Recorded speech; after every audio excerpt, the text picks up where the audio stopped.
Good afternoon to everyone, or maybe better for our guests, good morning, because we are in Bolzano, but our guests are in Canada, so on the other side of the day, let's say. We would like, first of all, to thank you for accepting to be part of this workshop series and to present your paper on fiscal federalism. For us, it's an honor to have you as a host, although only in a virtual format, and we really hope that next time it will be in person in Bolzano. We do really hope so. But before we start with your presentation and we introduce our guest, I would like to have a small introduction on our institute and on the research project that lays at the ground of this workshop series. So Francisco and I'm Valdesalici. We both are senior researchers at the Institute for Comparative Federalism, which is 1 out of 11 research institutes at Eurac research. Among the main research focus of the institute, I could mention that we carry on comparative studies and apply research on federal, subnational, and local issues. And we approach this topic from a comparative and constitutional law perspective, but also from a political science perspective, as our members, the members of the institute, the researcher, have different backgrounds. And in general, we allow for cross-contamination with other disciplines. So interdisciplinarity is a kind of way of working and approaching to federalism. We frequently host research fellows at the institute, and we sometimes also carry on a training program. And one to be mentioned is our winter school on federalism and governance that takes place each year for, I think, more than 10 years now. So these are rather stable programs at our institute.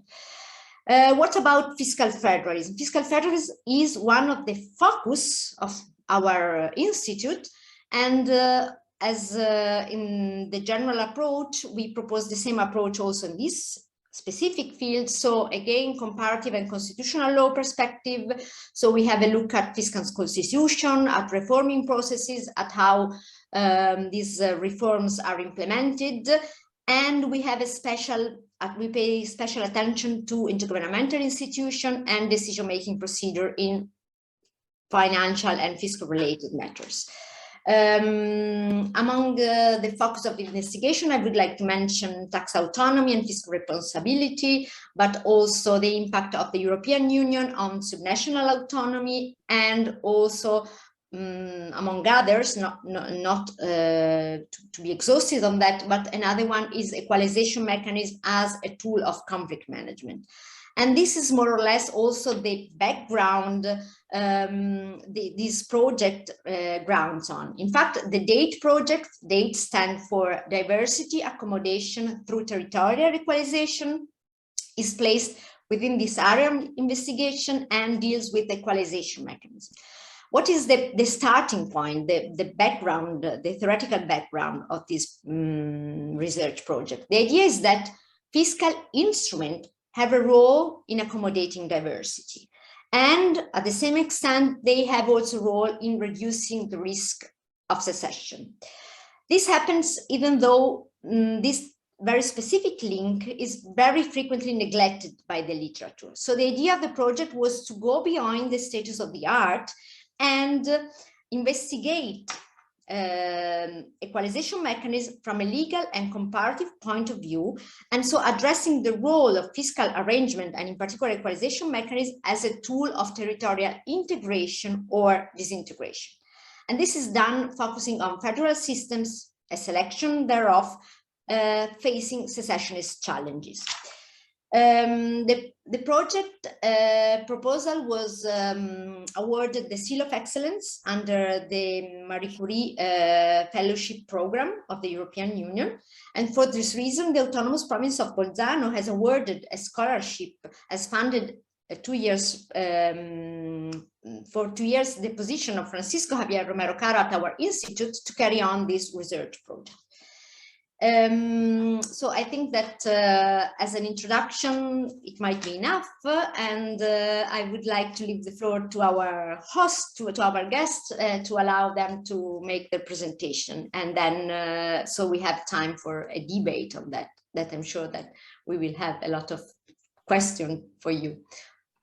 So I think that Francisco, you can introduce our guests, and so I pass the floor to you. Thank you, Alice. Thank you very much for this very kind introduction. So our first panelist today is Violeta Ruiz Almendral, Associate Professor at the Universidad Carlos III de Madrid. She's specialized in finance and tax law. She regularly teaches tax and finance law, as well as a number of courses on international taxation, European taxation, and public spending. She's also a BBVA Leonardo Fellow. And since September 2020, she's the president of the Board of Arbitration of the Concierto Económico del País Vasco.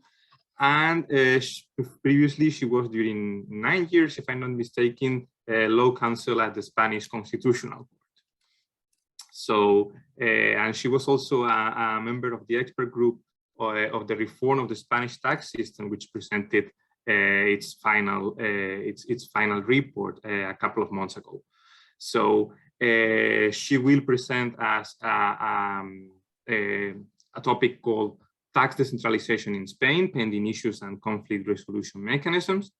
And I will just give the floor to her because she has more to say than me. Okay. Thank you very much, Francisco, for your presentation.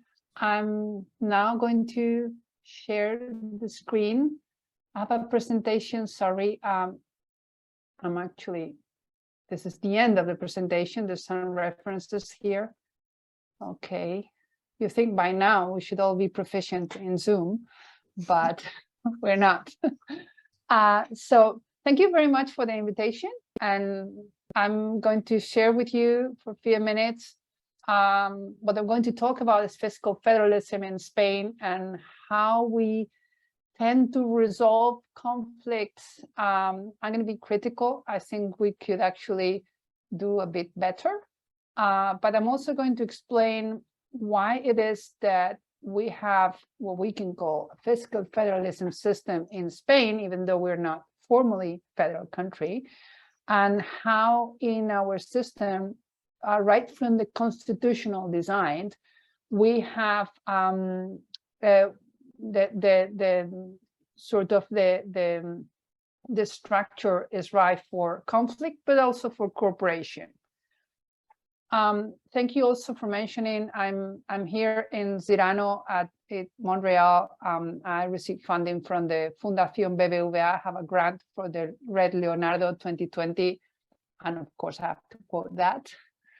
Now, the first thing when we talk about Spain is, but Spain is not really a federal country. Why do you say fiscal federalism?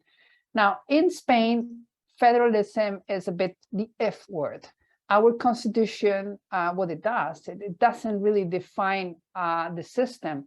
It defines a process. Spain, as many of you know, was under a brutal dictatorship until 1975.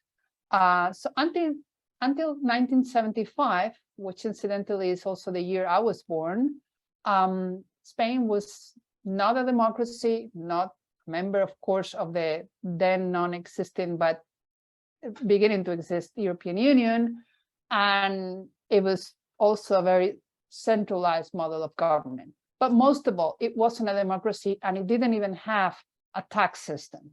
So 1975, the dictator dies, he wasn't overthrown, and we have what's called a legal revolution, a transition period in which we basically overhauled everything, starting with a new constitution in 1978 and a new model of government, which, and there was wide agreement on this, would have to be based on some level of autonomy for the regions.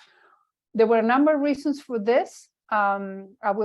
We can go back to this in the debate, but one of the reasons was we don't want to go back to having a centralized government, because if you have decentralized rule, it'd be easier to hold a democracy.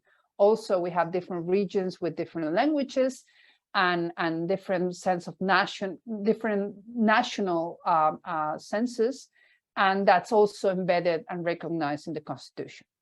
Now, what followed in the next year was the making up of a system that little by little implied more or less progressive unification of authority, so that all autonomous communities that form, there's 17 of them today, more or less had the same level of authority.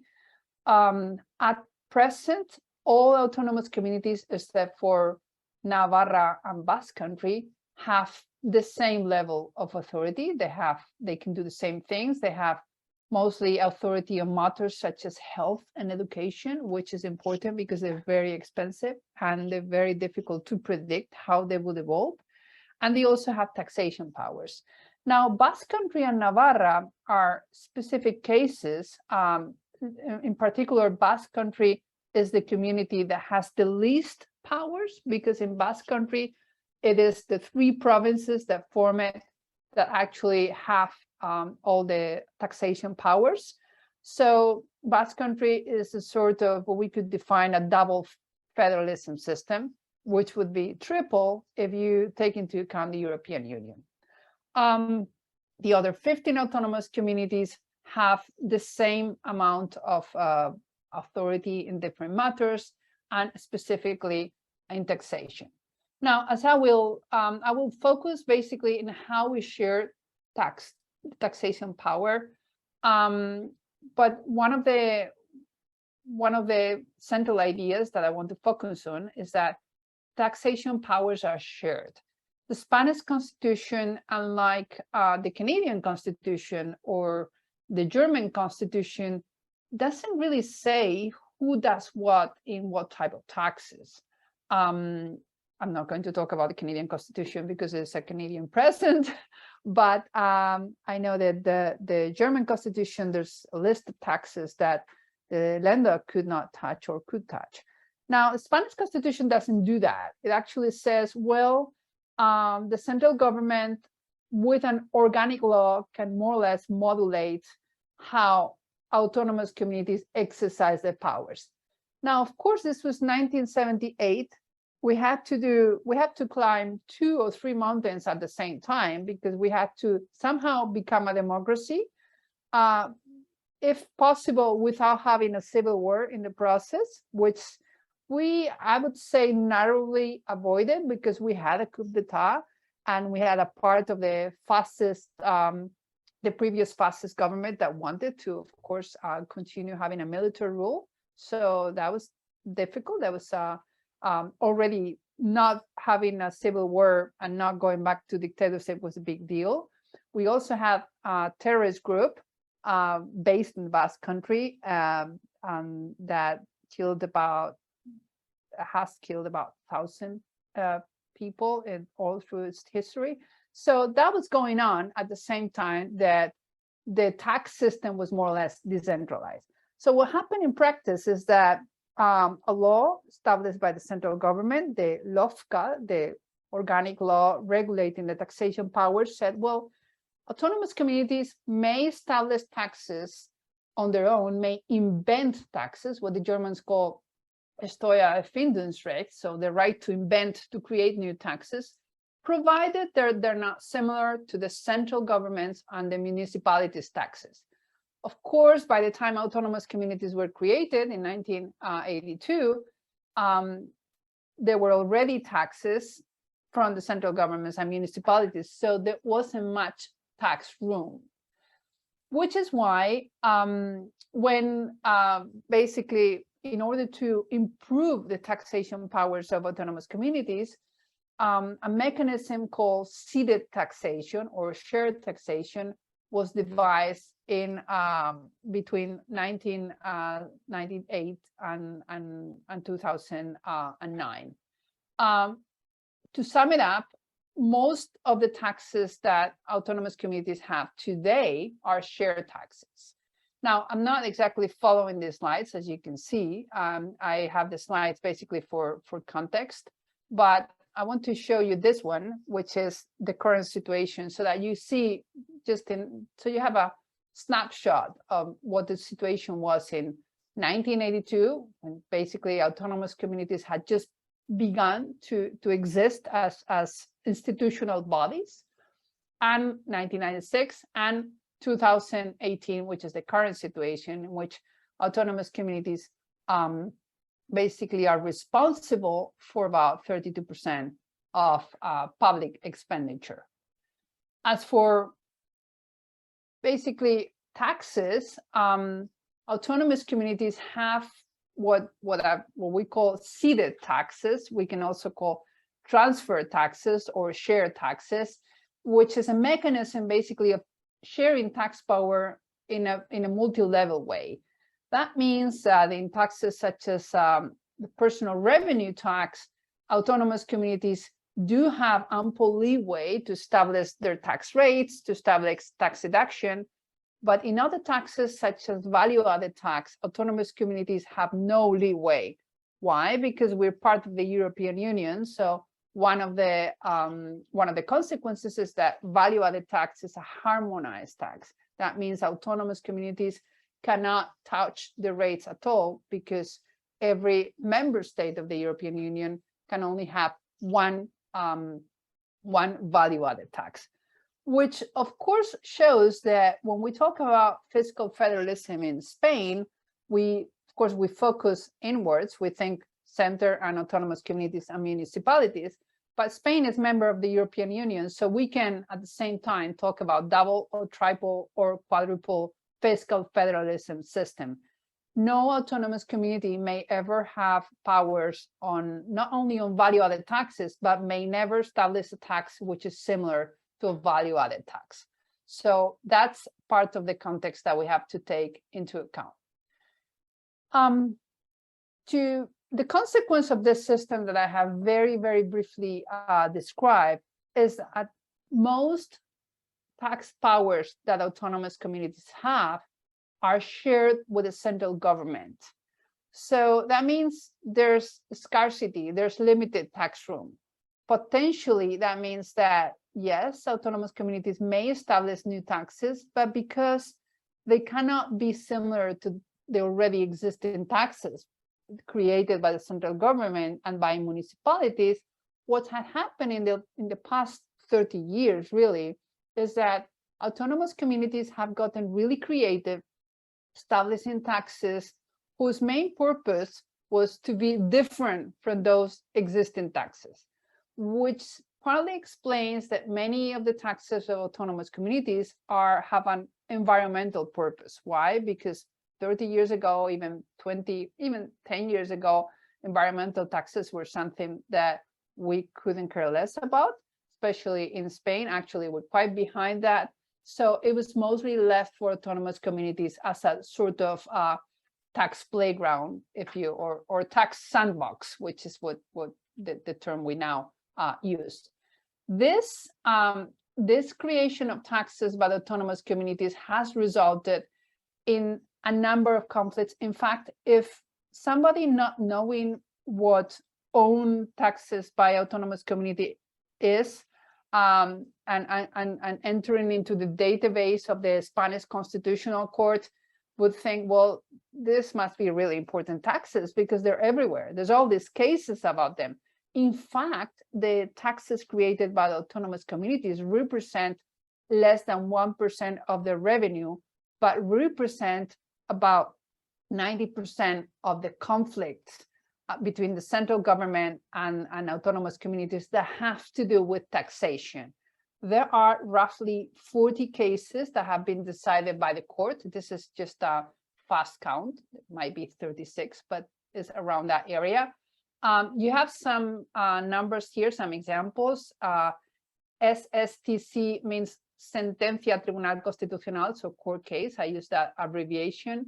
And the interesting thing, or one of the interesting areas, is that the reasoning of the Constitutional Court is largely converging, largely becoming similar to the reasoning used by the European Court of Justice when deciding whether or not a regional or a tax established by a country is selective, can represent a native state, or is similar to a value-added tax, or is in some different ways has a discriminatory aspect. So this is one area that, well, this is basically what I'm working on in the Leonardo project, how this dialogue of courts results into a same rule of law in practice, or same reasoning being applied with very different legal frameworks.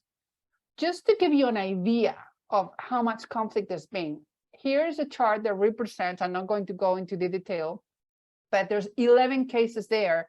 This is an actual chart that I did for myself when I was working at the Spanish Constitutional Court, because I had to deal with these 11 cases that had to do with attacks on bank deposits established by some autonomous communities that was challenged by the central government. And then what the central government did was harmonize the tax by establishing a zero rate tax, and thus basically tramping on autonomous communities' state. This chart I did for myself to basically see what goes first, what should be decided first and what second, because in constitutional law that matters, who entered in a process that matters. And I did it for myself, and it was hugely successful with my colleague, because then I had to do the same thing for all the other cases.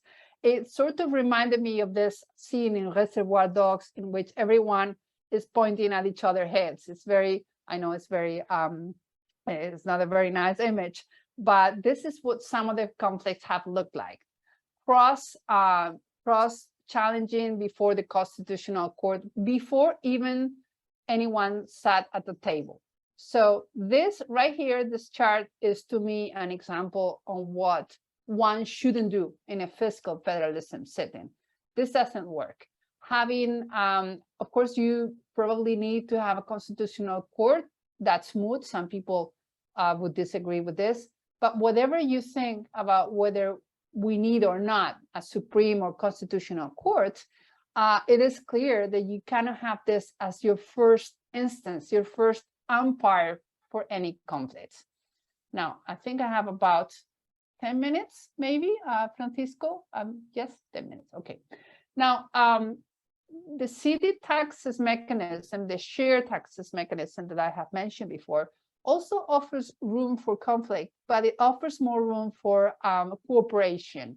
We have different ways of sharing the tax powers, and in principle, the system would allow for a cooperation that will have to take place at the Senate, which is our land rat, basically, where autonomous communities are represented. So in theory, this should be cooperation tax sharing mechanism. In practice, though, many city taxes have also ended up at the Constitutional Court, and we see the same trend.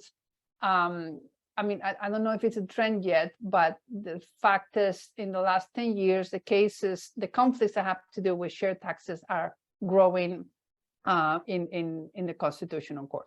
So one of the worries that was at the center of a recent commission on autonomous communities financing in 2017, I wasn't a part of that, but also on the white paper tax reform, which I was a part of, one of the main worries is, how do we work better? How do we share the tax space better so that we don't end up in court with, of course, the risk that a constitutional court might actually annul a tax, and then you have to give money back with interest to taxpayers. So it's also a problem for public finances. There's this legal insecurity that is, in general, a lose-lose for absolutely everyone.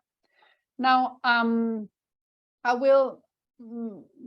My point so far is we have a share rule, which means we have a very decentralized system, but we have areas of conflicts that mostly are resolved by the Constitutional Court. I've offered some examples, and maybe we can go into that at the debate later on. A question would be, is there any other way? Apart from the court, what do we have? We have, of course, intergovernmental agreements, forums. We have what is called the Consejo de Política Fiscal y Financiera, the Fiscal and Financial Council, which is, if you look at the internal regulation, basically it's the Ministry of the Treasury, so the center that ends up calling the shots, but because it has 51% of the votes. So I wouldn't really call that an intergovernmental relation. What we have is informal bilateral relations, of course, and we do have 3 bodies that may play a bigger role in the future, which are the arbitration boards. There's a common system, so that means the 15 autonomous communities arbitration board that deals with conflicts of residents mostly. And then there's 2 arbitration boards that have to do with the same types of conflicts, but it expands to basically the whole taxation system in Navarra and Basque Country. Now, these boards have, they were designed in the Statutes of Autonomy right from the beginning, but they haven't been working for many years. And the question of whether or not this can serve as a mechanism for conflict resolution is moot. To be completely honest, and this is, I mean, this is an anecdote, but it's sadly true. We don't know what we are in these boards. According to the Supreme Court, we're just specialized administrative courts. According to other courts, we are full-fledged arbitration courts. So that's one question there. But the other one is an arbitration court is designed to move fast, to resolve conflicts fast, which is very good. But it also makes it extremely uncomfortable if you have a system that is not used to that is used to going to a real court. So this is an element of disruption that I think is positive in the sense that it can serve as a menace. Is either you sit down and get to an agreement, or we'll send it to the arbitration court, and who knows what will happen. So that's an element that sounds a bit not very typical to say as functioning courts, but it's actually what I think is the most useful part. Now, this is a slide that I will share with you. I have some references here of what the areas that I've been talking about, and I think I've talked too much. If I'm not mistaken, I'll just leave the floor to the next speaker, and we can go to the debate. Thank you very much for your attention. Thank you very much, Violeta, for this very interesting and insightful presentation. And I'm sure we will have many questions later on in the debate. Yeah, I saw Alice going for a second. And now we will move to our second panelist, to Professor Jennifer Wallner from the University of Ottawa. She's an associate professor with the School of Political Studies, and she's also the Jean-Luc Pepin Researcher in Canadian Politics. And her work has focused on federalism and public policy, with the areas of specialization in education policy, fiscal federalism, and intergovernmental relations. And her presentation today is entitled Disempowerment, a study of 4 modes of fiscal federalism in Canada, which we are looking forward to learn more about. So the floor is yours, Jennifer. Thank you. Great, thank you so much. I'm gonna see if I can make this work now in terms of the slide presentation. As I'm just trying to troubleshoot this a little bit, because of course it's not going to happen for me now. Don't worry. There we go. Let's share. Again, it's like what you were saying, Violeta, like we should know how to do this by now, and yet, okay, look, magic. Okay, also, never have I heard reservoir dogs cited in fiscal federalism studies, and I'm so excited. We are bring in the fun back into fiscal federalism here, apparently, on this panel. Thank you so much to Francisco and to Alice and to the Eurac Research Center for doing this. I really enjoy working on this material, even though, as I'm going to start off saying, it's often very dry. I also wanted to just give a quick shout out because my presentation that I'm doing today is actually based on work that was inspired by a call by Francois Boucher and Alain Noël. And so this is a book, Fiscal Federalism in Multinational States, Autonomy, Equality, and Diversity. And so it's thanks to them, actually, that I really got thinking much more seriously. And I'm pursuing this research actually in a far more robust fashion, and it's kind of setting my research agenda for the next few years. So I just wanted to kind of thank that as well.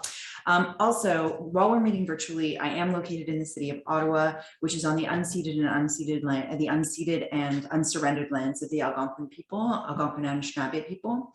And as a settler colonial scholar, I do really believe it's very important to acknowledge and recognize that I personally have benefited and continue to benefit from the ongoing aspects of colonialism and oppression against our Indigenous people in this country.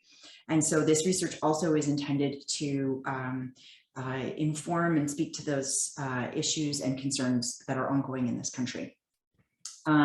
So to start off, according to Donald Smiley, who was, for those of us who study Canadian politics, we read him extensively, and he declared, "I have nothing to say about fiscal federalism, a subject which I once tried to comprehend, but which I am now convinced is so complicated that one should leave it either entirely cultivated as a full-time speciality or leave it alone entirely." And I mean, I have to say, he's not wrong. I mean, it is such a morass of webs of finicky details tied with big picture ideas. But that's actually, in fact, exactly the reason why we do need to push through and start to study it, also engaging different types of lenses from it. And so this is exactly the type of work that I'm trying to do, inspired by Daniel Balland and Andre Lecour, who have pushed this kind of understanding the political ramifications, not just the kind of efficiency models, the rationalist models, the technocratic models that we've often engaged with, to great productivity, by the way. I don't mean at all to disparage any of this work. It's also important to consider the symbolic, the normative, and these kind of ideational effects of fiscal federalism, because they inform elite and public understandings of the dysfunctionality of the federation, the illegitimacy of actors and arrangements. And it's only through understanding this that we can better appreciate stability and change within a federal system. So my presentation today will kind of start by kind of theorizing a little bit the significance of fiscal federalism in plurinational societies.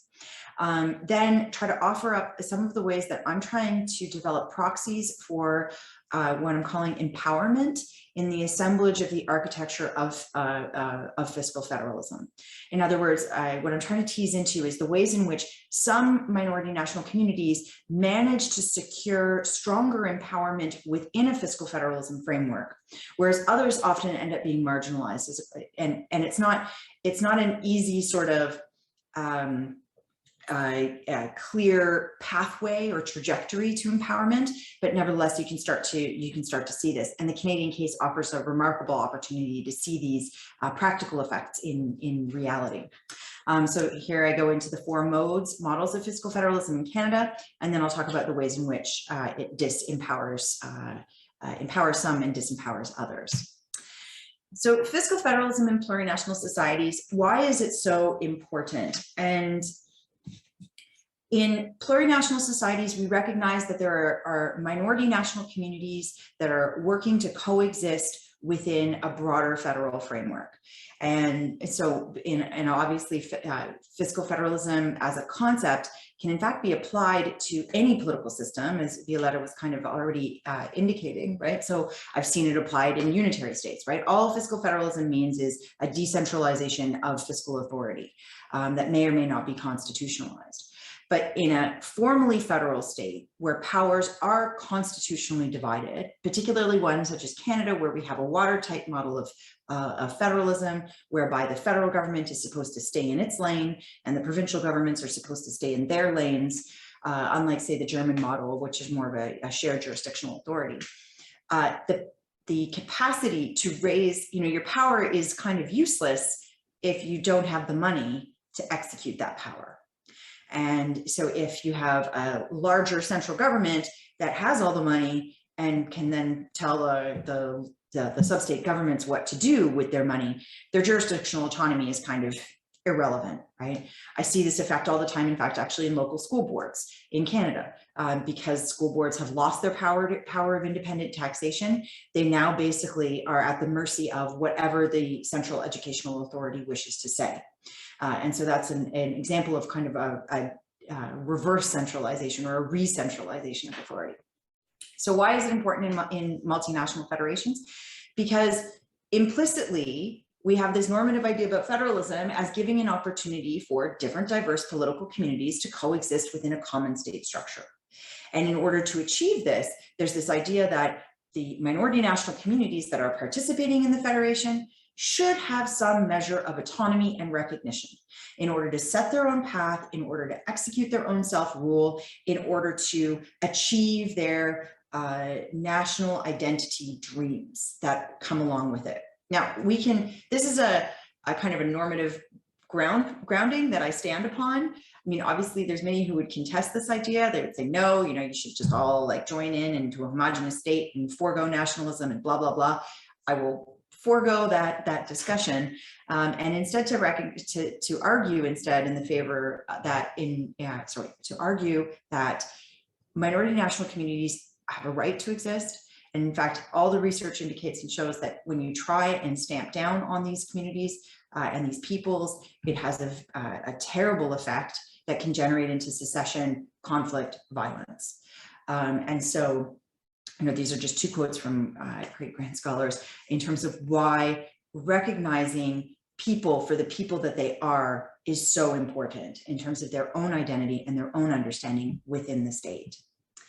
So this leads us to this concept of empowerment. And so empowerment is obviously, in my mind, connected to the ideas of self-determination and self-rule. Self-determination in the sense that people have the capacity to make choices for themselves, to determine their own independent course of action, to set unique distinctive education policies, to set unique distinctive healthcare policies, to establish practices that are tailored to the needs of their particular political community. And then in order to determine this, you also need to have the capacity to actually rule over this. So this is why you need both pieces in order to actually become empowered. And then from my study of the modes of fiscal federalism at work in Canada, what I'm trying to do here is understand the degree to which each of these modes of fiscal federalism may or may not contribute to the empowerment of particular minority national communities in the country. This is another thing that actually I realized as I was doing this research is oftentimes we have a predilection, even though everyone recognizes how complicated fiscal federalism is, we have a tendency to kind of almost envision fiscal federalism a little bit as a monolith and take whatever the kind of dominant prevailing relations as the approach of fiscal federalism in a particular country. And of course, all my friends and colleagues who work on local government in Canada, for instance, they'd be like, we don't say that, right? Because they argue that fiscal federalism should be applied to local governments, but there's, at least in my world, right, we've all been part of this sort of like myopia of the way we only focus on, for instance, this model one that I'm going to talk about in just a moment, this federal provincial, right? That's kind of the main model of fiscal federalism that we explore and understand and appreciate in Canada. And instead here with this research, I'm trying to encourage us to think beyond that but still operating for the most part on the same sort of level, both in terms of constitutionalized recognitions of peoples and minority national communities. So I'll get into this now. So there's 4 models that I'm going to go through. The first one, which is most familiar to people, is the federal provincial model. And so this is kind of the mainstay of Canadian federalism, where the federal government is all constitutionalized. Federal government has access to both direct and indirect taxes.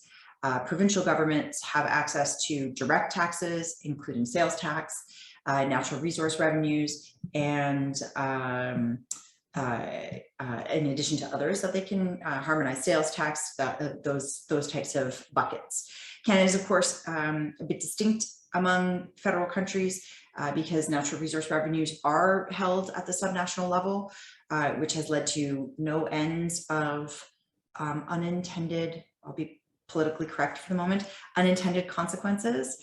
Some might argue horrifically inefficient consequences, but I'll leave that to others to discuss. But nevertheless, the implication of this has been that our provincial governments have actually quite significant tax authority and autonomy and quite significant independent revenue raising basic capacities. Federal transfers are largely unconditional for the most part, with minimal reporting practices. So for instance, it's very difficult to uncover examples and evidence of the federal government coming back and saying to a provincial government, you didn't spend your money in the way that we wanted you to, give us the money back, right? Like this is not really a dynamic that you see in Canada in terms of the federal and provincial governments. For instance, in COVID, the federal government turned over quite a giant boatload of money to the provincial government of Ontario, which didn't use any of that money really to deal with addressing COVID, and instead just used it to pay down their own budget, their own deficit, which is a classic sort of reason why economists don't like such open transfer models. So these federal transfers are used to address the vertical imbalance. In other words, where the federal government has the lion's share of revenue raising capacity, but low jurisdictional spending. Provincial governments have less revenue raising capacity, but higher jurisdictional spending responsibilities. And so these are the transfers to help accommodate and adjust for that. We also, though, have since 1957 the entrenchment of the equalization program, which is designed to address the horizontal inequalities among the provinces. This is an unconditional transfer that emerges from federal revenues. It is not, in contrast to the ways in which many political leaders in Canada try to portray it, it is not a province to province transfer. It is not the case that only Alberta is paying into this system. Instead, it is from the general tax revenues raised by Canadians from across the country. And then the federal government divvies it up according to formulas that are complex and politicized. Daniel Blond and Andre Lepore have written some exceptional analysis on this that also particularly highlights the deficiencies in the decision-making processes, which really fits in, Violeta, with what you were talking about in terms of the inadequacies of the existing intergovernmental configurations to try and assuage conflict in the system. In fact, their research indicates that our arrangements really amplify and intensify the conflict over equalization that's clearly apparent in the country. Nevertheless, the arrangements for these, and it'll become clear why I'm talking about this in a moment, in the federal provincial world, the arrangements are still made through negotiations among federal and provincial political representatives supported by professional civil servants. Yes, it does happen that the federal government will unilaterally make a declaration, but they at least have to give a bit of a window dressing of consultation. Like there's still at least a kind of imaginary world of meaningful consultation that they have to sort of pretend by, which is even interesting in and of itself, right? The fact that they feel the need that they have to do this sort of performative, oh yes, we're consulting with the provinces, when really, you know, they've sent the memo the week before the meeting, they changed the parameters of the meeting right before, so no one's really prepared for it, right? And it's still the federal government making a unilateral decision. However, they still pretend, at least, there's still a kind of tip your hat to a notion of empowerment. More significantly is the fact that the federal government has had to enable this sort of opt-out provision that we call it with in-kind funding. And so this is particular to specific programs where the federal government decides that it's, so for instance, daycare right now, the federal government's decided it's going to do daycare. Government of Quebec has long had a daycare program. So the government of Quebec is like, we just want the money. Thank you very much. Give us the in-kind funding. We're not participating in your agreements that you've ratified with all the other provinces. Also, the other significant thing is that in the federal provincial world, typically you have a 5-year timeline for the funding agreements or up to 10 years. So for instance, our last healthcare agreements, those are 10 years. So the provinces, in other words, have a long period of time that they know that they're going to be receiving stable funding for X amount of years, which then enables the provincial governments to better plan and anticipate and use the funds within their own provincial programs and systems. The second model is federal territorial. So we have 3 territories in Canada now. They have devolved authority, not constitutionalized authority. So this is where Canada has become almost more like Spain, right? You know, this is like our pseudo federalism. In principle, the government of Canada could reclaim all the devolved powers, but much like I would argue that, you know, Whitehall is never going to reclaim the devolved powers to the Scottish and Welsh and Northern Ireland parliaments, the government of Canada is not about to reclaim the power that's been given to Yukon, Northwest Territories, and Nunavut. So the territories nevertheless can now set their own personal and corporate tax rates, just like provinces. However, unlike the provinces, they are more dependent on transfers from the federal government. So for instance, and sorry that I don't have the date for this is 2019 data. The federal, one of the highest receiving provinces in Canada in terms of transfers is Prince Edward Island, tiny little province, 100,000 people. It's a bit bizarre. But federal government to PEI, they received $3,958 per capita. Federal government to the Yukon is over $25,000 per capita. To NWT is over $29,000. And to Nunavut, it is more than $41,000 per resident. Now that's also reflective of the very tiny populations up in the north, the extreme costs of providing services up in the north. And so this is part of the reason for this. But nevertheless, this dependence on the federal government certainly, in my opinion, compromises the autonomy that can be exercised by the territories through these arrangements. Interestingly, also control over natural resource revenues remains unresolved and varied. So there's the Canada-Yukon Oil and Gas Accord signed in 1993. So Yukon, arguably speaking, among the territories has the most autonomy. There's the NWT Devolution Act of 2014, which devolved and transferred some control over land and resources. However, the federal government has managed and maintained and has unilaterally frozen, for instance, oil exploration in the Arctic Sea off the coast of NWT. And also there's all sorts of varied agreements with individual groups of Indigenous peoples in the Northwest Territories. So there's a lot of like flux up in the Northwest Territories. Last but not least, Nunavut, which is the public government that represents it's a public Indigenous government. Let's put it this way, right? So it's 85% of the population of Nunavut is Inuit. However, it is not an Indigenous government, say like the Nisga'a Treaty established in British Columbia. It is still a public government. It is open to and represents anybody who happens to live in the territory of Nunavut. To date, though, it does not control, manage, or receive benefits from Crown lands and resources. The government of Canada is still managing and executing authority in that field. This was just a quote from 2004, where Nick Eurac, who was a premier of the province, he says, to me, the Nunavut government is just a puppet with no actual powers. To the Canadian government, we are a minority. They would take all our resources and give them to the rest of Canada and abroad. We have no control over the land, the waters, and the subsurfaces. So what we start to see is the ways in which the fiscal arrangements in play in the territories are potentially curbing the autonomy of those governments that they are able to execute. The third model, so in terms of internal minority national communities in Canada, I suppose I should have probably given a little bit more of an introduction on this. We have the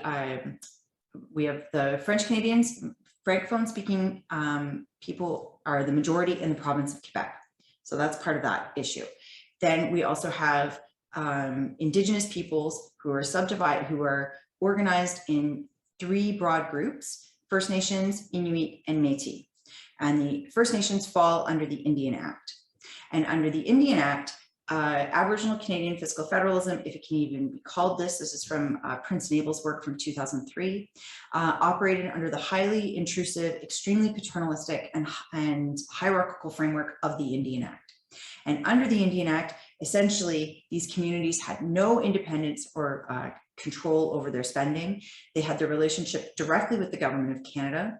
Every year, they needed to report on all of their financing for their respective communities.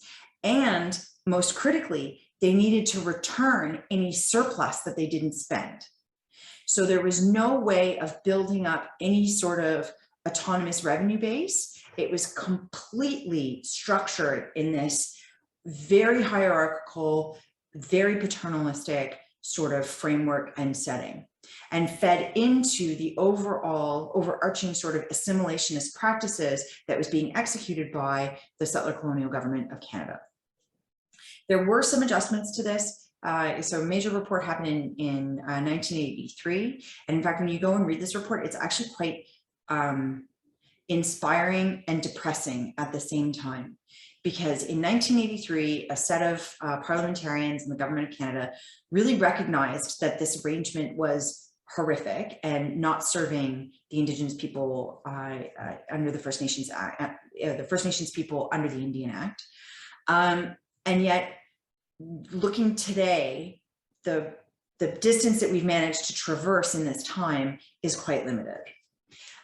We did institute some changes where Indigenous communities could levy property taxes, sales taxes, but this also isn't quite, it doesn't align with the overall kind of ontological and epistemological conceptualizations of these people within their own communities. So essentially, we're trying to like force this sort of Western Enlightenment thinking, state nationalism, our kind of conceptualizations of states and people and places and economies onto Indigenous peoples in this country, which is certainly not a mode of empowerment in my perspective. In 2011, the First Nations communities under the Indian Act argued that there was a lack of support and core services were still not being funded. You still needed to renew everything annually. They were subjected to very onerous reporting practices, and funds were also arriving with significant delays. Then between 1996 and 2016, there was a 2% funding cap imposed by the federal government for the funding of all services. So even though inflation was going, right, whatever, it didn't matter, it was 2%, too bad. Meanwhile, the provinces, for instance, benefited from a 6% escalation tax, 6% inflation on the Canada Health Agreements, right? So there's this total complete discrepancy in the ways in which this is being organized and executed in the country. So the fourth one, though, that is appearing now, the fourth model, is Canada and self-governing Indigenous nations. And so these are embryonic and evolving agreements So for instance, as of 2014, there's 14 self-governing Indigenous communities that have enacted personal income tax and some related tax administration agreements in Canada. Some provinces and territories are also now moving on their own accord and own initiative to share a portion of their personal income tax room with Indigenous governments. Agreements are also being negotiated and implemented by the Department of Finance instead of just Indigenous Services Canada. So again, you can see like there's a, for those of us working in kind of critical administrative theory, right, we would argue that this sort of shift is quite symbolically representative of recognizing Indigenous communities as actors in and of their own right, instead of just subjects to the state. There's also longer time horizons and less reporting requirements. And so, however, despite these changes, there's nevertheless the persistence of an old regime. The federal government has established many programs and services for First Nations communities. Most of them are delivered through funding arrangements, and reporting requirements are still a burden. And so this is still an issue. This was a report from the Auditor General of Canada. So put together then, what do we find? Just to conclude the presentation. What I can see from looking at these 4 different models of fiscal federalism is that there's explicit and implicit messages that are embedded in the assemblage of these various models. And in order to actually be empowered, it seems that first and foremost, you need to have representation and participation at the decision-making table. And this needs to be meaningful. This needs to be, and really none of the models does this appropriately. In all of the models, the federal government really does kind of control the agenda and controls the discourse as much as humanly possible. But nevertheless, in the federal provincial model, that's where you see your maximum sort of empowerment, where you actually have some degree of representation and participation in the decision-making. The second dimension is the nature of these fiscal powers. Are the transfers conditional or unconditional? How reliable are these transfer mechanisms? What's the time horizons on them? Can you set your own independent tax rates? All of those things contribute to your degree of empowerment within the system. And third and finally are the reporting requirements. Is it sort of government to government reporting requirements? Is it government to citizens? What happens with the surpluses? These are also dimensions. So in other words, is it a model where, you know, I have to ask my son, how much money have you spent at the comic book store, right? Or can he just go to the comic book store and spend his money? So thank you very much for the time, and I'm really looking forward to the conversation afterwards. Thank you very much, Jennifer, for this very, very interesting presentation, combining the 4 different models that we can distinguish in Canada. And now I think we can move to the Q&A. I will remind that questions can be posed by the audience on the Q&A section, and we already have one as far as I see. And I see also Alice moving her hand, so that's because knowing her, she has many questions. But if it's okay with you, Alice, we will go first with the questions in chat. Okay. So the first one says, many thanks for the very insightful presentations. I have a curiosity regarding the Spanish case. Are courts used as a last resort solution to solve conflicts over fiscal matters, or are they rather used as a tool to force political negotiations? Theresia, thank you for the question. The answer would be yes, both. There's a feeling that some conflicts are taken to the Constitutional Court because either political discussions were not successful. So basically, you use it as a menace. It's like, if you don't agree with something, I'll just take it to the court. But sometimes, sadly, it's the other way around. I take it to the court, and then I force you to sit down at the table. So there's probably many other examples, but it's very, I think the question is very interesting, because it's exactly the point I was trying to convey. Constitutional Court is probably abused as an umpire of sharing authority rather than being used as a court should be as really the last resort when there's a legitimate question of whether or not this is constitutional. I don't know if this is, I hope this answers the question. I think it does. And we have another question that also thanks at the beginning. It's a question regarding Canada. And it says, have fiscal instruments been efficient in improving the integration of the First Nation? Has this task been carried out by the provincial or the federal government? Great question. Thank you very much. So far to date, I would argue that the fiscal instruments have not been very successful at integrating, and because in part there's significant variations in terms of the relative capacities of First Nations governments, or the potential capacities of First Nations communities to govern autonomously. But nevertheless, so where we've seen the most progress has been in the Northwest Territories and in the Yukon. And that's also where there are larger proportions of First Nations communities that have more effective organization capacity and better connections and relations with their respective territorial governments. But say, for instance, here in Ontario, we were doing a little bit better in terms of finding new ways to integrate First Nations communities into the decision-making processes of the province when there was a different government in power. But this is where partisanship comes into play as well, because depending on the political configuration of the settler government, it's going to make them more or less amenable to seeing and expanding and recognizing the autonomous, the powers of First Nations governments.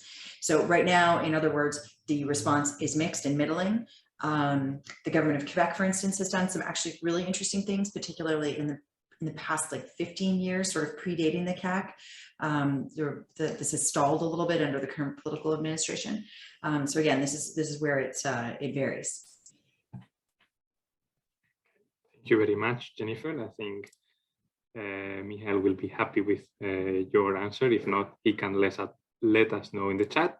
And Alice, I will give you the floor because I see you. I have some questions. Maybe I can pose all of them before on the Spanish case and then on the Canadian case. As to the Spanish case, I wonder one thing, because if I remember well, for a tax being ceded with legislative power, there is a procedure that involves a general act and then a bilateral law that is, let's say, adopted after with approval, let's say, after agreement with the autonomous communities. And regarding that, I wonder, why is the system not asymmetric? So why, I don't know if there is a reason, but why all autonomous communities have accepted to obtain all these legislative powers? Because as a rule, most of subnational entities are not so willing to make use of the power to tax. And even in the case they do have the power to tax, they tend not to make use. And for instance, for city taxes, the report on the use of them shows that there is a difference between direct equalization, direct taxes and indirect taxation. On the one case, they tend to, when it's direct, they tend to decrease the rate. When it's indirect, they tend to grow. So I wonder why all accepted to obtain these powers. And another thing related to that is it true that the surtax on individual income tax has not been introduced only because it's unpopular? So what is really the difference between the autonomic share on individual income tax and the surtax? So is it a completely different things, or because to me, these are two things that are rather similar, so I don't really get this. And another thing is the trend of the case law on city taxes. So the idea is that the court decided more and more in favor of the state, like more or less happens for own taxes, or the idea is that it depends. So if autonomous communities respect the power that are ceded, effectively ceded, then the ruling is somehow fair, or there is a trend toward re-centralization of the power. And this turns me to one more thing that is related to the issue you make reference to, tax harmonization. I've read something on that there is a debate on the need to harmonize taxes, but my question related to that is why the state doesn't decide before ceding a legislative power to an autonomous community not to cede this power, or just to pose limits on constraint on that, instead of ceding and then saying, okay, now you cannot do that, we have to harmonize it.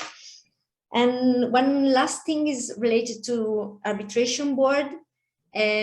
Which are the member and who appoints them? Because I have no idea, and so this is a curiosity. And if I can, I don't know if you want to reply first, and then I pose the question to Canada. I don't know. Yeah. Maybe I reply. Yeah.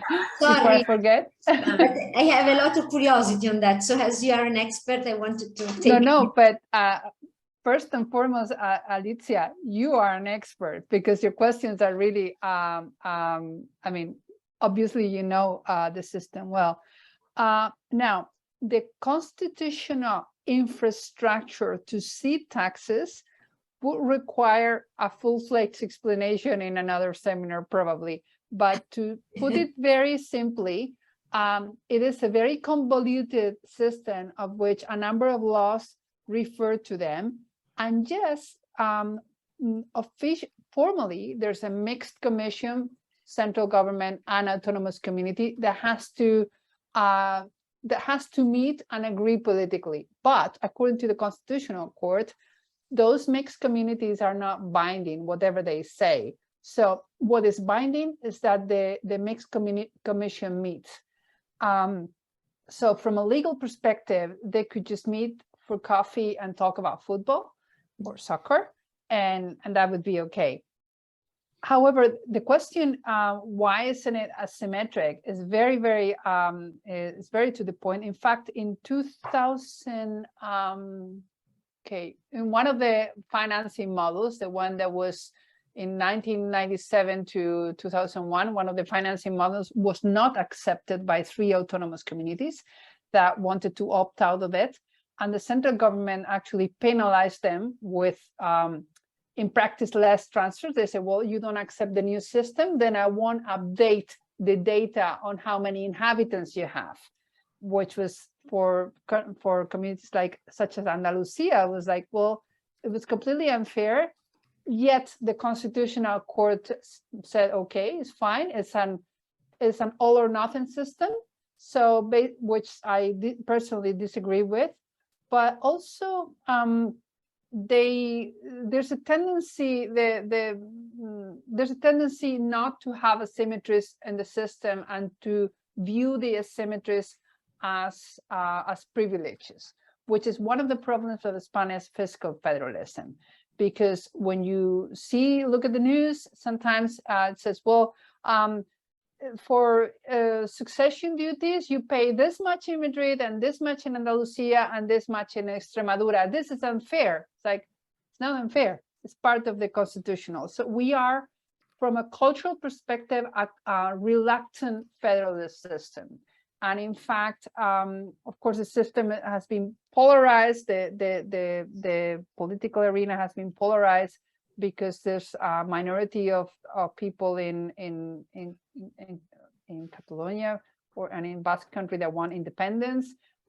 A vast majority want full-fledged fiscal federalism, and Madrid centralist, I don't know, they just think, some of them seem to only think of Madrid. Now, to move on to the next questions, a surcharge on personal income tax is the same as moving the rates. But because there was this case when in the Community of Madrid, they tried to establish a surcharge, and this was a socialist government, and the right deemed this to be against basically property and fundamental rights and whatever, they launched what actually was a very successful anti-tax campaign which they have also launched and has been very successful in trying to abolish succession and succession taxes. Which brings me to the next point, to the tax harmonization point. Now, what we call tax harmonization is actually something that the central government can already do. As you pointed out, so well, once you see the taxes embedded in the convoluted and complicated infrastructure to seed the tax, is the power of the central government to say, no, you can't move the rate. You cannot eliminate the tax, as some communities have done.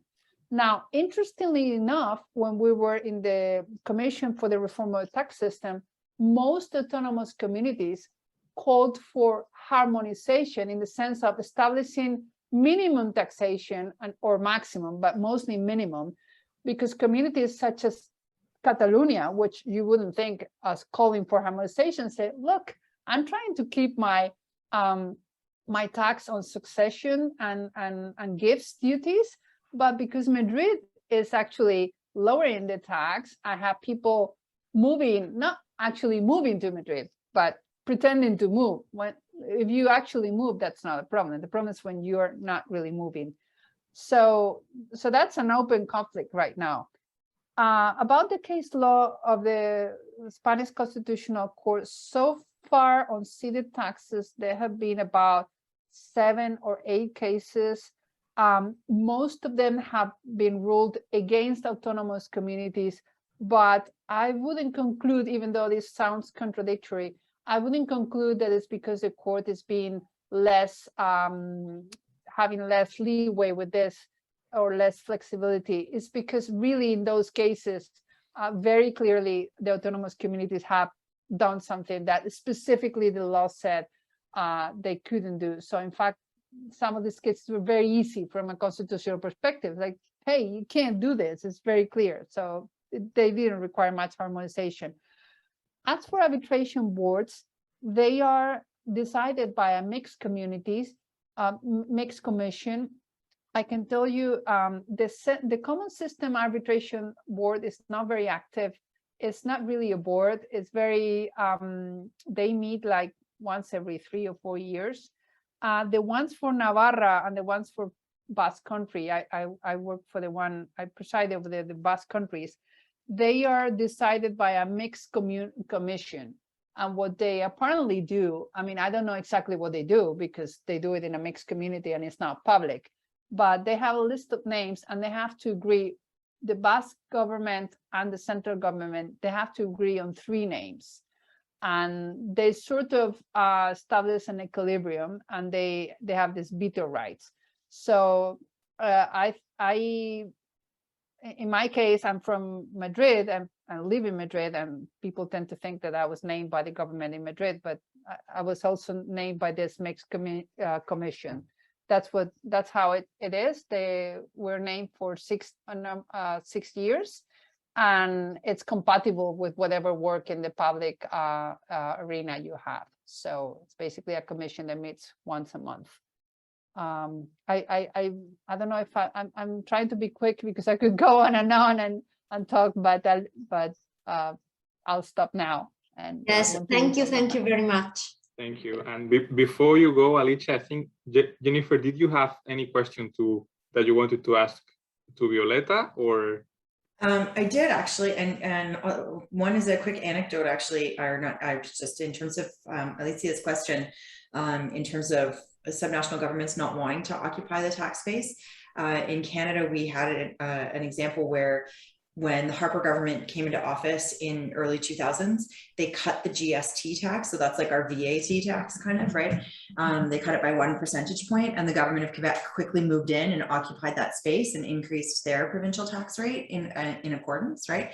So it's interesting, right? Because that's expressly out of like an express demonstration, in my opinion, of nationalism at work, right?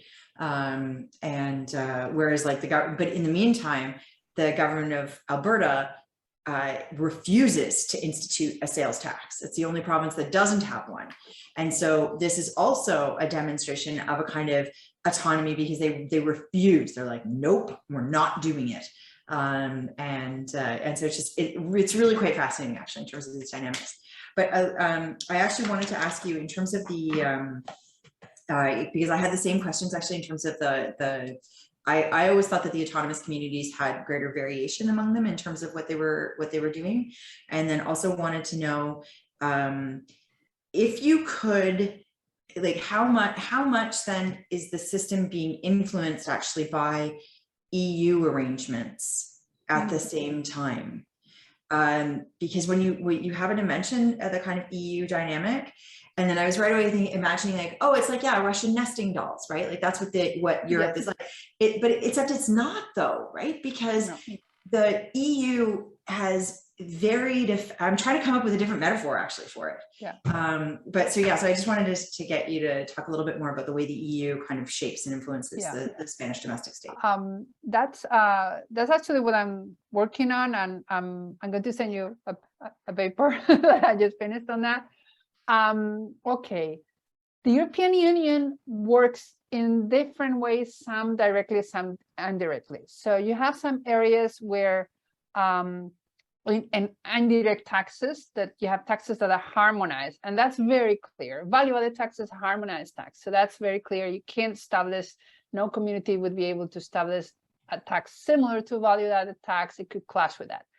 But then there, the more interesting area is all these gray areas where the European Union formally doesn't have the authority, and direct taxation formally it doesn't have the authority. The European Court of Justice uses this mantra: member states are free to design their direct taxation system as they wish, but, however, and then blah blah blah blah blah. There's this selectivity rules, which already are playing a bigger and bigger role in what we call in tax rebates or tax gifts. Basically, if you're introducing some area of selectivity, of course, any territorial measure is by definition selective. So that's one area of conflict by itself. Another one is taxation of energy resources, which is also harmonized, but it's not harmonized in a very obvious way. So some taxes are not, some are not important enough, so they're probably flying under the radar. That's also going on there, and some are so purpose specific that are also fall outside the radar. For example, Catalonia has established a number of taxes that are actually working very well, that are very well designed. One of them is a tax on sugar beverages, and because of the way the tax is designed, it's not a value-added tax. It doesn't clash with it. Also because it's purpose specific just for beverages, and because of the obesity epidemic also in Spain, believe it or not. So to sum it up, how does it work? I have a drawing that I put when I teach this. There's like I use concentric circles. So there's a hard core that's untouchable, and there's other gray areas, mostly in direct taxation, where you could say the European Union is having a bigger and bigger role. Of course, we have a recent example in corporation income tax rules and proposals. So that would be another example. It doesn't affect common regime autonomous communities because they have no power on corporate income tax, but it does impact on Basque Country, on the three territories of Basque Country and Navarra, because they're basically, you could say that in the European Union, member states are not fully free to establish the corporation income tax that they want. They are in theory, but you have to look at what others are doing, and you cannot introduce, and that's another big area, you cannot introduce measures which restrict in any way the fundamental freedoms. And that's also playing a big role, for example, in gift and taxation duties because of the way you treat non-residents. So there, it goes in many different directions, because European Union law is also evolving, and this is not rules that are established in the treaties. so they're not closed, is interesting to see the way it is evolving. So I don't think we can talk about tax autonomy anymore the way we used to talk. And this is, we have to change the conversation. All tax power is now shared either for legal reasons or for political reasons. You have to look at whatever your neighbor is doing. So I don't know if I'm creating more chaos. Okay, thank you. Thank you. And well, I also have a question on Spain, but I don't know if we should move to the, because we have also another question in chat, also about Spain. Seems the trendy topic today. Why has interregional cooperation been so marginal in avoiding conflicts before the courts in Spain?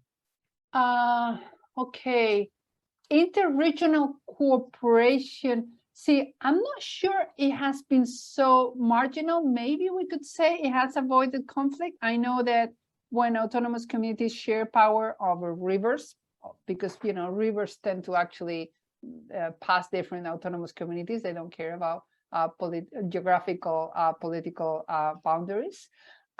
So it has probably in practice behind, I mean, under the radar or behind the scenes avoided conflict. But it is true that interregional cooperation is something that we don't really have. We don't have regions sitting at the table and saying, hey, you doing this on your tax with your tax powers is actually limiting in an indirect way my tax powers. But you also don't have regions going against each other before the Constitutional Court. It's usually the central government versus one region or the other way around, which is interesting. Why? But I mean, thank you for the question, because you're making me pose a question myself. Why don't we have more interregional conflicts out on the open when clearly we have them, but why don't we see them? So that, I don't know if. Thank you. And I have one question on one thing you mentioned, and what that was also mentioned by Alice, is the issue of tax harmonization, because tax harmonization is something that's currently being debated in Spain, especially regarding the low tax policy of the Community of Madrid. But at some point it also entails a tension with the principle of autonomy, because the autonomy to tax is also the autonomy not to tax. Yes. In the end, it could be also seen as a political decision by the citizen: less taxes, less public services. But which margin do you think the central government has to implement this harmonization policy without hindering the principle of autonomy? Because it's also true, and you have mentioned that the autonomous communities have no interest whatsoever in occupying the field in some areas. In fact, most of the autonomous communities have only 2-3 own taxes, and some of them have eliminated them in recent years because they just not worth it. From a legal perspective, the central government can actually harmonize, what we call harmonize, established thresholds under which no community could actually go. So you could use that specifically to save a tax from being eliminated de facto. You could say, well, I have this tax, I want to keep it, and you have no right to actually eliminate it in your territory. But I can see it's a problem because it goes against the very idea of financial autonomy. What's probably more useful, and it's not being used enough, is to actually apply a principle of fiscal responsibility. Because what happens now is that some communities lower their taxes, but then they go and ask the central government for revenue. So it would be perfect if Community of Madrid would say, well, you know, we just want a smaller government. We just don't like having such a big government. We want to, I don't know, we want people to pay less taxes and be more free or whatever. This is right? What the political discourse is. Okay, then have less expenditure, but they're not cutting the expenditure. And in fact, the debt is going up. So this is basically using the example that Jennifer was using before. This is like my son saying, I want to be completely independent and but I want you to keep paying for me until I'm 35. I'm living with you. But of course I'm independent. Like, you're not independent because you keep asking for money. So to me, that's the key. I think we should probably, and there was a work on Fedea published yesterday by Diego Martinez, an economist. We're probably not doing a good job in the financial arrangements so that when a community lowers its taxes, it is forced to also lower the expending. So this has to do with the bailout mechanisms and how we have designed them. Until now, it's been the central government that has borne the brunt of the bailout mechanism. And this has to do with our deficit and fiscal expenditure rules that I could go on and on, but I don't want to. But to sum it up, that to me, that would be the key. Thank you very much. I see Alice wanted to talk. You see from my face. I can read your face. No, you Violeta, you can finish. Are you happy with your? No, I have some question for Jennifer, if I may. If no other question on Spain are pending, because maybe we can. Yeah, so now we can concentrate on Canada and learn a lot on Canada. First of all, I have a very, very basic question, but from my understanding, it's always not so clear. The idea that provinces can set direct taxes, does this mean that they can, to the extreme case, even decide not to set a direct tax, so not to tax income? So they are completely free to decide. So this is at their full disposal, so they can do whatever they want apart from the existing tax harmonization. So this was one thing that was quite obvious, but it's never written anywhere because maybe it's so obvious to you. But from our perspective, also due to the fact that most fiscal federalism system are fiscally centralized, this is something that needs to be stressed and to be clarified very well, because this is something that's unusual, that a province can decide not to tax income. And another thing is related to the First Nations. And I wonder, you mentioned that they have to return surpluses, so money that they don't spend. But I wonder if this doesn't result in an overspending, so in inefficiency. They just spend the money they have in whatever it passes to their mind, just to spend the money. Because this happened in Italy. We had the system of equalization that based the regional funding on historic spending. So the more they had spent the previous year, the more they received the following year. And this is brought to a system in which regions spent whatever things it came to their hand, and this resulted in bad services and high spending. So this is one first thing. And the other one is if First Nation have any kind of financial relation with the territory of or province of reference, the entity of reference, and in this case, if they are included in the equalization mechanism of the general federation. And another thing is more general, related to the concept you mentioned of empowerment and disempowerment, which I like very much. I think that they could substitute somehow old concepts like sovereignty, subnational sovereignty, the shared sovereignty that are maybe odd, thinking at nowadays studies on federalism. So I like it very much, but I wonder how much essential is fiscal power in terms of legislative power to tax, to your, let's say, to define a system or a territory subnational government as empowered? Because again, the trend in federal system is that in most of the cases, subnational government have little, if any, legislative power to tax. So I wonder, in your idea, in your investigation, in your approach to the topic, is this an essential element?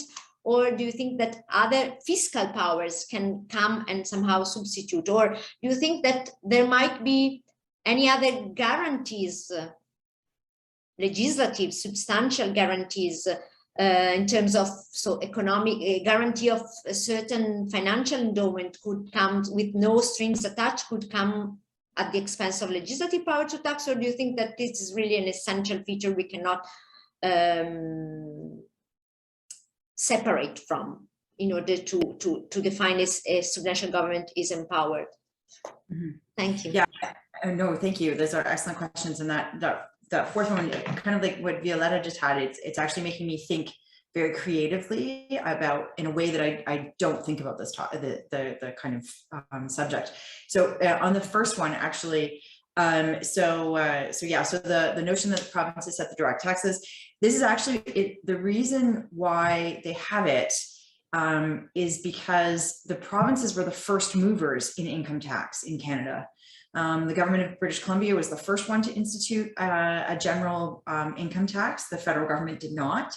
And so when the federal government then decided during the World War I that it needed to institute an income tax, they realized that they needed to do something because, you know, you'd be double taxed and other provinces wouldn't have taxes. So it was going to become a big mess.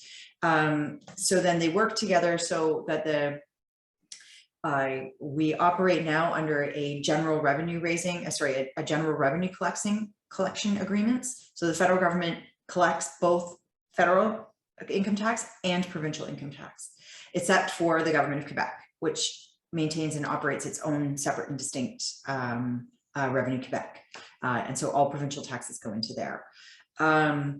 So in principle, a provincial government could decide it's not going to collect income tax. I mean, that won't happen now, but as I said, the other example is with the sales tax, because in Canada, by our vagaries, we consider sales tax direct tax, which in most worlds it's not. It's like, which is, I know, listen, I don't know, I can't answer on that, why we have these ridiculousnesses. But the government of Alberta, for instance, does not impose a sales tax, and you know, but then comes and says that it needs more money, and everybody else in the country is like, well, charge a sales tax, and then maybe come back to us. So yeah, so that's the first thing.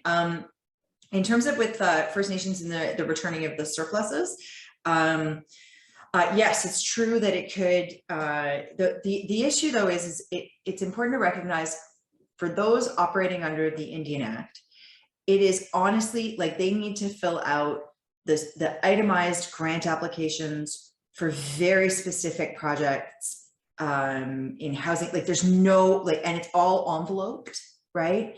And so this, I mean, it really creates an absurd. It's not like there's like a general pot of funds that goes and then they can allocate it for housing for whatever, right? It's really not that approach at all.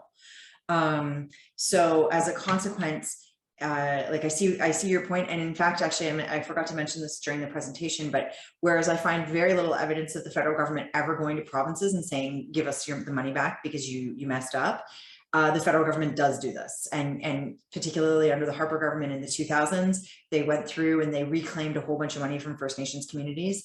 That was quite stunning, actually, right? So. Also, First Nations are not part of the equalization program. And actually neither are the territories. The territories have their own separate, it's the territorial financing formula. They're outside of the equalization, because if we included the territories in the equalization, it would really cause a problem. Because their revenue resources, their revenue raising capacity is so much lower than what's at play among the provinces. So that's the other thing. Our equalization program is based on revenue raising capacity, not on cost of programs. So which again, you know, there's arguments on both sides of the fence in terms of how you should determine your model of equalization, but we only go on revenue raising capacity, not on the cost of your services. So this kind of helps to correct for that potential problem of like, oh, well, let's just pay our doctors way more here, right? And like pretend our costs are higher. And instead it kind of focuses, and it also acts as an encouragement or an incentive, but also a disincentive, right? So for instance, there's an argument in Canada that says that Quebec doesn't want to pursue its hydropower properly because is that going to be calculated in its natural resource revenues? And if so, then its revenue raising capacity goes higher. Like you see I mean, this is why Donald Smiley is kind of right in the end, but it's just too complicated to talk about. But so yeah, and then last but not least, in terms of this, and yes, this is precisely what I'm trying to go for in terms of empowerment as opposed to sovereignty, right? Like to just get us away from this sort of Westphalian understanding, because it's very incoherent inside a federation, right? But the issue is, I think the setting of the being able to set your own tax rates is important, and I think that the problem, if you go into other forms of fiscal powers, or say have like a central government that raises all the revenues, but then, you know, allocates according to grants. I mean, you can't bind future parliaments to the decisions of past parliaments.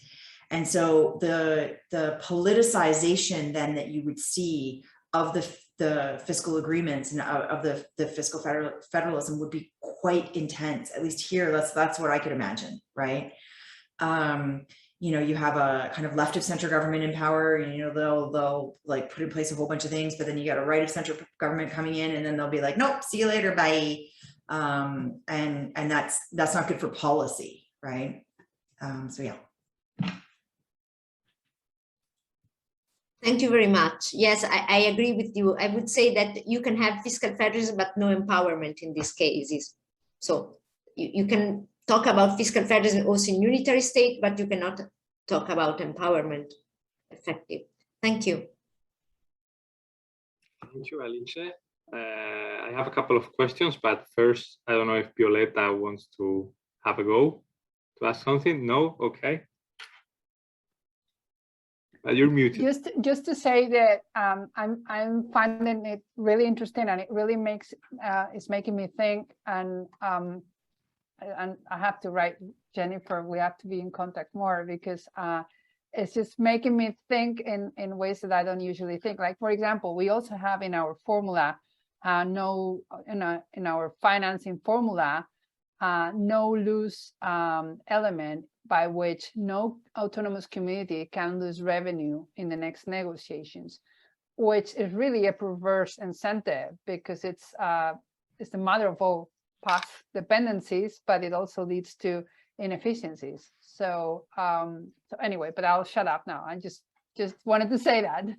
Go ahead. Thank you. But I actually agree with you. That's actually one of the biggest problems of our equalization program, the need for the autonomous communities to have at least the same resources they had before, because then you undermine the equalization component.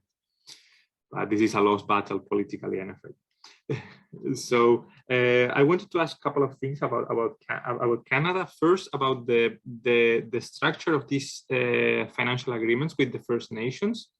Are they homogeneous, more or less, or they diverge in scope from one nation to another? And also, I was wondering, is there a problem affecting this financial arrangements, a problem of recognition in the sense to determine who's a member of one of these nations? Because sometimes the federal government has been very, how to say politically correct, very tough at imposing requirements on the people of the First Nations to declare themselves, and of course for them this is seen as a colonial requirement, because why do they have to declare who they are? It's like it's the Europeans, the ones that came from to conquer their land. So is there a problem of recognition that affects these financial arrangements in the sense of determining, for example, the size of the needs of a particular nation? Yeah, thank you. So the structure of the agreements does vary, and because it is not at all, those operating under the Indian Act, it's called band financing formulas. Sorry that I'm using air quotes all the time. Trying to keep my hands down. So the First Nations historically were between 60 to 80. And again, the language of nation is a bit awkward here, but like, so there was the Cree, the Algonquin Anishinaabe, right, the Mohawks, those are national communities, right? The kind of original inhabitants of the territory that is now known as Canada. But then under the Indian Act, and through, as we were colonizing across Canada, we moved these peoples into smaller and smaller communities called bands. And so now there's 633 of these bands of varying sizes and varying capacities. And some of them have come to get, like, have reclaimed their historical identities and come together into larger groups. So for instance, there's a really important and groundbreaking agreement in Ontario with a particular First Nations, the Anishinaabe First Nations education agreement, but that is specific to education, and then they receive funding like very specific in that window. But it is not at all like the arrangements that we see in place. Also because First Nations governments, some of them have the capacity to do it, others do not, right? Because obviously, I mean, it's a huge administrative capacity to try and filter and manage and assess your needs of your community. So this is also like when you're dealing with communities that have completely different understandings of relations with land and property ownership. And so again, if you're trying to impose this idea of individual property ownership, but that's not necessarily how they actually organize themselves, like there's a discord. And this further speaks to this issue of empowerment. Actually, it's a complicated problem in the Canadian landscape. We have, but for reasons of path dependency and institutional efficiencies and your kind of Douglas North understanding of institutionalism, the government of Canada established its contemporary treaty-making arrangements based on the understandings of band governance established by the Indian Act. But that's not what meaningful decolonization actually means. And that's not what meaningful empowerment of autonomous individual national communities, right? Like that's not recognizing self-determination, and that's not recognizing self-rule, right? So you see this sort of discord, and it creates Violeta, you had a great expression. Oh, now I forget what it was. Oh yes, elements of disruption. I love this. It kind of creates this like landscape of elements of disruption where you have like, you know, some within Indigenous communities who have been benefiting from the band governance arrangements, so they want to perpetuate it potentially, but then there's conflict from other members of that First Nation who don't want to pursue it. Right? So you see the kind of incoherence that can happen as we try and deal with these layered institutional frameworks. So I don't know if that responds to your question. It does. Thank you very much. I don't think we have any other questions from the audience. No. So I don't know, Alice, if you want to have final question or if you want to close, feel free. No, I think you can close, but I just want to say two things. First of all, I would like to thank you both, the speakers of today's workshop, because your presentation have been very, very interesting. And to use the quotation of Jennifer at the beginning, this confirms that with regard to fiscal federalism, or you devote entirely your research career to fiscal federalism, or better to abandon it, because you never end up learning. Even if you study a case for years, you always learn something new. So thank you so much for accepting our invitation and for your presentation. And also I would like to thank Francisco Javier Romero, Caro, because even though this was a commitment of his project, so he was funded to organize this workshop series, he has done an excellent job. So I would like to thank him.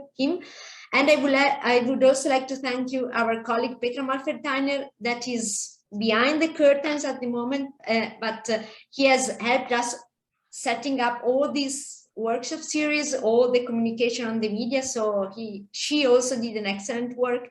And so I would like to thank you also her for this. So now I quit myself. So I pass the floor to Francisco for the final greetings. And yeah, again, thanks. Thank you, Alice, for your very kind words as usual. And of course, I also would like to thank Petra for being there for us, because without her work, this workshop would have not been possible. So thanks for that. And of course, thank you very much to Violeta and Jennifer, first for kindly accepting our invitation to participate and for sharing with us this very insightful and very interesting presentation. We would like to work with you in the future. I will keep you in touch. I will keep in touch with you for the book project that we aim to publish after this series of 3 webinars, that we will upload them to YouTube later on. So you could also then revisit them, especially because being in Canada, some of them were not at very visible hours, let's say. So again, thank you very much for being with us here today. And we will keep in the future in touch. And also I would like to thank everybody at the Institute of Comparative Federalism and at Eurac Research for this. And of course, I will, before I forget, I will also send your contact details to each other so you can be in touch. Thank you very much, and have a nice morning, I think, still for you, evening for us. Or, yeah, midday. Thank you very much. This is really a great opportunity. I hope next time it's in Bolzano, though. I just leave it out there. That's true. Yes, thank you very much. Thank you. Hopefully we can meet soon again in person as in previous times.